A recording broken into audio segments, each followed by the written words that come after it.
Hello everyone, आज चाहिँ म जुजुदह दही बनाउन गइरहेको छु। त्यसको लागि चाहिँ दुधलाई चाहिँ गाईको दुधलाई चाहिँ उमाले तताएँ अनि उमालेपछि त्यसपछि सुकमेल राखिदिएँ। 2 पिस जति सुकमेल राखेर त्यसलाई चाहिँ बेसरी पकाएँ अनि चिनी पनि राखिदिएँ 2 चम्चा जति।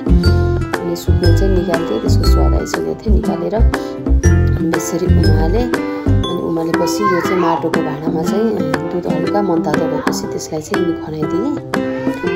खनाएपछि अनि त्यसमा चाहिँ अनि दही थोरै दही राखेर 2-3 चम्चा जति दही राखेर अमुल दही राखेर चलाएँ। त्यसरी चलाएर अनि त्यसलाई चाहिँ ढाक्नको लागि चाहिँ मसँग त्यो कार्बन फोइल थिएन अनि प्लास्टिकले ढाकेर त्यसलाई चाहिँ अनि ब्ल्याङ्केटले छोपेर चाहिँ राखिदिएँ। अनि 12-13 घन्टा भइसकेको थियो अनि रातभरि राखेर भोलिपल्ट चाहिँ बिहान निकालेर चाहिँ यस्तो भएको थियो हैन। दही चाहिँ हल्का बाक्लो भएर जब